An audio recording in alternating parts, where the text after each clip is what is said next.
আমার বিয়ে উপলক্ষে ৮ ভরির বেশি স্বর্ণের মালিক হই আমি। বর্তমানে আমার স্বামী বড় পরিমাণ ঋণ থাকায় এবং আমার আর্থিক অবস্থা খারাপ থাকায় আমি এখন জাকাত দিতে অসমর্থ। আমি যদি ৩ থেকে ৫ বছর পর স্বাবলম্বী হওয়ার পর জাকাত দেই, তাহলে এক্ষেত্রে বিলম্বে জাকাত প্রদানের ইসলামের বিধান কি? জাকাত ওয়াজিব আলাল ফওর। ইসলামী ফিক অনুযায়ী যখন জাকাত আবশ্যক হয় তখনই দিতে হয়।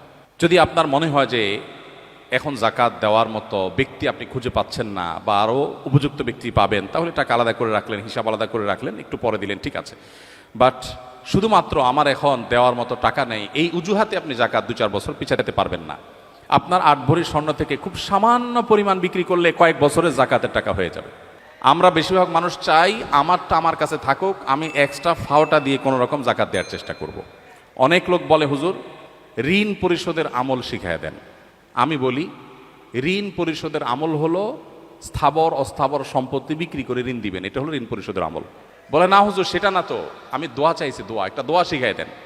তাই আমি বলছি, আমি বুঝছি আপনি চাচ্ছেন আমি এমন কোনো দোয়া শিখাই দিই যেই দোয়া পড়লে আসমান থেকে ধূপ করে একটা বস্তা টাকা পড়ে যাবে, আপনি ঋণ দিয়ে দিবেন, আপনার স্থাবর অস্থাবর সম্পত্তিতে হাত দেওয়া লাগবে না।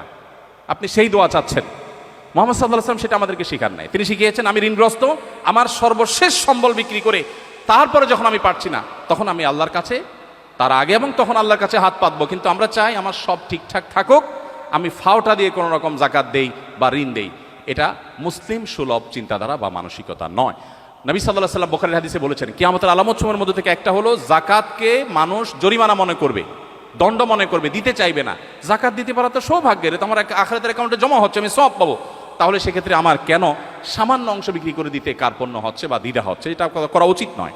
আপনার স্বামীর ঋণ আছে, তাতে আপনার কি মুশকিল? হলো স্বর্ণের মালিক আসলে কি, এটা ক্লিয়ার না। এটা কি নারী নিজে না তার স্বামী? আমাদের দেশে এক্ষেত্রে একটা বড় বড় ধরনের গোজামিল আছে।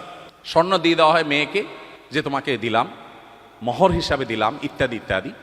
এরপরে যখন আবার তার ইটালির ভিসা চলে আসে, তখন বলে স্বর্ণগুলো দাও, বিক্রি করে ইটালি যাব। কত স্বর্ণ হয়ে যাবে? স্বর্ণের মালিক যদি তিনি হন, তাহলে আপনি কিভাবে চান? আপনি একটা দরখাস্ত লিখতে পারেন, বরাবর মাননীয় স্ত্রী বিষয় ঋণ মঞ্জুরের আবেদন, জনাবা যথাবিহিত সম্মান প্রদর্শন পূর্বক নিবেদন এই যে আমি অধম, ঋণগ্রস্ত, গরিব, আপনি আমাকে আপনার স্বর্ণ বিক্রি করে লোন হিসাবে দিলে আমি সেটা যথাসময়ে অমুক সময়ে পরিশোধ করিব, বাধ্য থাকিব, ইত্যাদি ইত্যাদি। আপনি দরখাস্ত করতে পারেন, কিন্তু আপনি তো অর্ডার করছেন। তো আসলে স্বর্ণ কি আপনি তাকে দিয়ে দিয়েছেন? যদি দিয়ে থাকেন, জাকাত তাকেই দিতে হবে, কিন্তু আপনি দিচ্ছেন আবার মন মতো আপনি নিচ্ছেন। আর দেওয়ার পরে তিনি যদি এটা তার মন মতো মানুষকে দিয়ে দেয়, তাহলে আপনি তাকে প্রশ্নের মুখোমুখি করছেন। তার মানে বিষয়টা ক্লিয়ার না, এটা ক্লিয়ার করা উচিত।